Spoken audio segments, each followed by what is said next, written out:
दर्शकों, सतलोक को देखने के बाद धर्मदास जी के मन में ये विचार आया कि मदनपति, जो कि छोटी उम्र का है, उसके विषय में परमात्मा जी से पूछना चाहिए।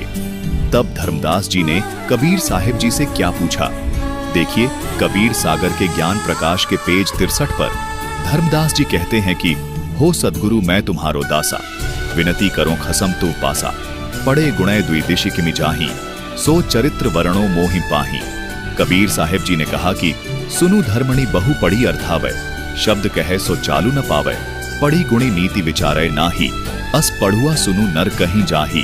अर्थात पढ़ लिख भी लिया और अमल करता नहीं है, वो तो नरक ही जाएगा। सत्य नाम सुमिरन करे, सतगुरु पद निज ध्यान, आत्म पूजा जीव दया, लहै सो मुक्ति अमान। कबीर साहिब जी ने कहा है कि सतनाम का सुमरण करे और जो सतगुरु ने आपको पद्धति बता रखी है उस पर ध्यान रखे। आत्मा को ये पूजा करनी चाहिए, यानी सतनाम का जाप करे, यानी आत्मा मोक्ष के लिए सतनाम का जाप करे। इस वाणी का सीधा सा अर्थ है कि सतनाम का सुमरण करे, जीवों के प्रति दया भाव रखे। ये आत्मा के द्वारा की जाने वाली पूजा है। ऐसा करने वाले को पूर्ण मोक्ष मिलेगा। चाल चलय पथ निरखिके, सदगुरु कहे पुकारी, शब्द गहन सदगुरु कृपा, हंस होए भव पारी। कबीर साहिब जी ने कहा है कि सदगुरु से शब्द यानी मोक्ष मंत्र प्राप्त करे, सदगुरु की कृपा में रहें यानी मर्यादा में रहें, वो हंस पार होगा। गुप्त भयो कही शब्द प्रमाणा, कालिंजर पुनि आय तु लाना, कहे कालिंजर विनय बढ़ाई, देहु पान मोहि अहो गुसाई, धर्मदास कहे देऊ परवाना, साहिब मोहि कहियो सहीदाना। इन वाणियों में धर्मदास जी ने कबीर साहिब जी से कहा, वो कालिंजर वाली अच्छी आत्मा है, उसको आप जी दीक्षा दे दो, उसका कल्याण करो। कबीर परमेश्वर जी ने कहा कि मुझे तो लगता नहीं कि वो मानेगा, लेकिन हे धर्मदास जी, मैं आपको आदेश देता हूं, आप उसको प्रथम मंत्र दे देना, लेकिन जब वो आधीन हो तभी उसको ये मंत्र देना। आगे वाणी है कि कह कालिंजर सुनहु गोसाई, का सहीदान आहि तो उठाई। तब सहीदान कहा सुख बासा, सदगुरु बोल कीन्ह परगासा, समय संयोग बोल सो कहेऊ, सुनी भौमोन मुगुद होई रहेऊ। धर्मदास जी कह रहे हैं कि हे परमात्मा जी, मैंने आपके आदेश अनुसार समय पाकर उसको ज्ञान बताया, वो मेरे बताए गए ज्ञान को सुनकर मौन यानी खामोश हो गया, यानी वो चुप होकर बैठ गया। जात कमीना सुनत पराई, के ही कारण आरती लाई, और ही और बुझा उन्ह भाई, पान नलीन वैसे ही चले जाई। धर्मदास जी कालिंजर वन में उस भक्त को ज्ञान और नाम देने के उद्देश्य से जाते हैं। उस भक्त के साथ हुई ज्ञान चर्चा का हाल वापस आकर कबीर साहिब जी को बताते हैं कि हे कबीर परमात्मा, सही समय पाकर मैंने जब उस भक्त को ज्ञान सुनाना शुरू किया तो सारी बात को सुनकर तो वो व्यक्ति मूक यानी मौन हो जाता है। धर्मदास जी कह रहे हैं कि मेरी बातों को सुनकर वो नीच आदमी कुछ और ही बकवास करने लगा और कहने लगा कि किस कारण से आरती करनी है, इसकी कोई जरूरत नहीं है। इस प्रकार तरह तरह के सवाल करने लगा। धर्मदास जी कह रहे हैं कि वो कमीना मेरी बात सुनकर कुछ और बकवास करने लगा और जो मैं उसे समझा रहा था उसी में वो कमी बताने लगा और अंत में उसने आपका पान परवाना यानी नाम दीक्षा नहीं ली। उसके बाद मैं आपके पास वापस आ गया। तेहि गौणत प्रभु प्रगटे तुरंता, कला अमित को पावै अंता, धर्मदास गही चरण शिरनाई, युग कर जोरी ठाड़ भौजाई, बैठे पुनि आज्ञा प्रभु पाए, विमुख जीव कर बात जनाई। इस प्रकार कालिंजर में मौजूद इस अज्ञानी नितिन दास के अनुसार मदनपति को इतना समझाने के बाद भी वो नहीं मानता है।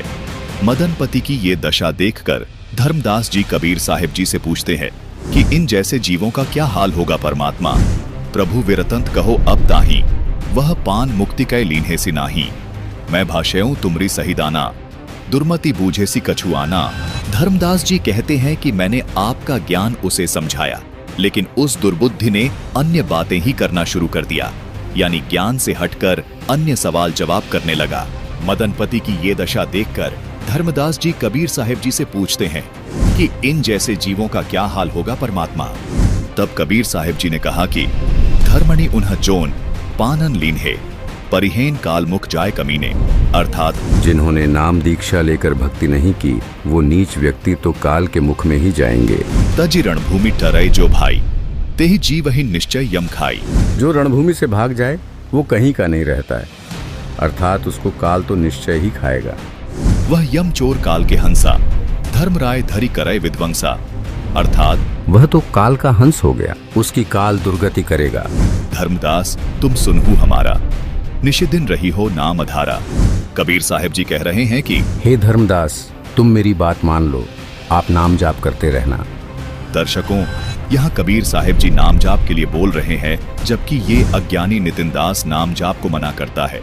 अब तुम आपन करहु विचारा, करिहु निशिदिन ज्ञान विचारा। दुष्ट मित्र सौ प्रेम बड़े हो, भक्ति भजन आनंद रहे हो।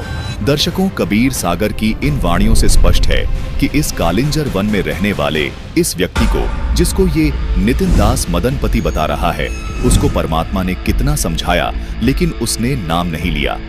दर्शकों, अब आगे मदनपति को कबीर साहब जी कभी नहीं मिले, लेकिन मदनपति को जबरदस्त प्रेरणा बन जाती है कि वही पूरा गुरु मिले तब बात बने। उसको कबीर साहब जी की वो बात भी याद आती है कि वही गुरु पूरा होगा जो 2 अक्षर का भेद बताएगा।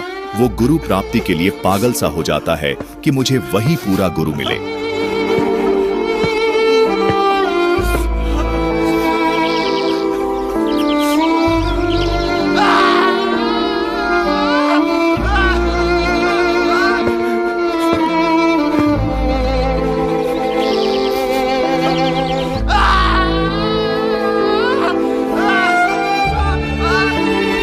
उसके बाद मदनपति के पास काल खुद राधापति के नाम से आता है और मदनपति को बताया कि मैं कबीर हूँ। उस राधापति ने जो ज्ञान दिया, मदनपति ने उसको सत्य माना, जबकि जब स्वयं परमात्मा कबीर जी ने उसे समझाया, तब उसने कबीर परमात्मा का ज्ञान स्वीकार नहीं किया। दर्शकों, हम यदि कबीर परमात्मा जी की बात को इस मदनपति ने मान लिया होता, तो ये मदनपति ये नहीं कहता कि कोई लोक नहीं है, कोई नाम नहीं जपना है, जबकि हमने आपको प्रमाण सहित दिखा दिया कि कबीर साहेब जी ने धर्मदास जी को ओम सोहम नाम जपने को दिया और सार नाम और सार शब्द को गुप्त रखने को कहा। दर्शकों, इससे सिद्ध होता है कि ये मदनपति काल का दूत है। जबकि इसके बाद कबीर साहेब जी संत गरीबदास जी को सतलोक लेकर गए तथा उन्हें सतलोक की सैर भी करवाई। उन्होंने भी अपनी वाणी में कहा कि गरीब हम सुल्तानी नानक तारे दादों को उपदेश दिया, जात दुलाहा भेद न पाया, काशी में कबीर हुआ। गरीब अनंत कोटि ब्रह्मांड का एक रति नहीं बार, सतगुरु पुरुष कबीर है कुल के सर्जनहार। गरीब अजमनगर में ले गया हमको सतगुरु आन, जल के बिम अगाध गति सोते चादर तान। इसी प्रकार नानक जी ने भी सतलोक देखा और अपनी वाणी में बताया, फाई सुरत मलुकी वेश उह ठगवाड़ा ठगी देश, खरा सियाणा बहुता भार, ढाणक रूप रहा करतार, यक अर्ज गुफ्तम पेश तो दर, घोष कुण करतार, हक्का कबीर करीम तू बेब परवरदिगार। दर्शकों, सिद्ध हो जाता है कि ये अज्ञानी मदनपति नितिन दास केवल समाज में अज्ञान परोस रहा है। इसके पास कोई ज्ञान नहीं है, खुद तो नरक का भागी है ही, साथ में भोले भाले श्रद्धालुओं को नरक का भागी बना रहा है। दर्शकों, आइए जानते हैं कि मदनपति पंथ रंभदूत यानी काल का दूत कैसे है। आप इस सच्चाई को देखकर दंग रह जाओगे। दर्शकों, आज से लगभग 600 वर्ष पहले कबीर साहेब जी ने रंभदूत का जिक्र कबीर सागर में कर दिया था और आज ज्यों का त्यों रंभदूत का प्रमाण मदनपति पंथ से मिल रहा है। मदनपति पंथ का प्रवक्ता अपने आप को बचाने के लिए राधा स्वामी पंथ को रंभदूत बता रहा है, जो कि गलत है, क्योंकि कबीर साहेब जी ने जो रंभदूत की पहचान बताई है वह राधा स्वामी पर नहीं बल्कि मदनपति पंथ पर फिट हो रही है। दर्शकों, इस वीडियो को पूरा जरूर देखिएगा, जिससे आपको पता चलेगा कि कबीर साहेब जी के द्रोही कौन हैं, उसके लक्षण क्या है। आइए अब जानते हैं प्रमाणों के साथ।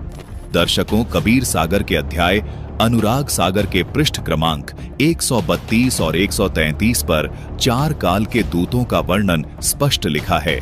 जब कबीर साहेब जी ने धर्मदास जी को काल के 4 दूतों के बारे में बताया, तो धर्मदास जी ने उन चारों दूतों के नाम जानने की इच्छा से कबीर साहेब जी से पूछा।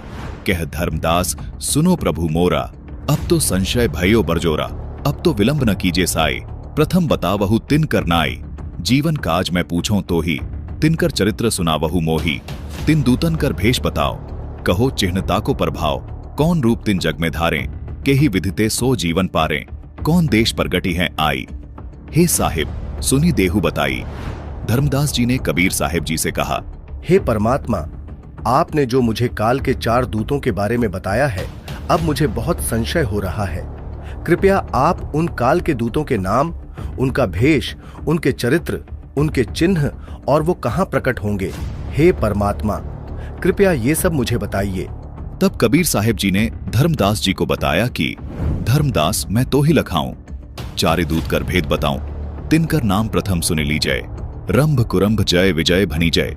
कबीर साहिब जी ने धर्मदास जी से कहा, हे धर्मदास, मैं तुझे उन 4 दूतों का भेद बताता हूँ। सबसे पहले मैं तुझे उनके नाम बताता हूँ। उन 4 काल के दूतों के नाम रंभदूत, कुरंभदूत, जयदूत और विजयदूत हैं। दर्शक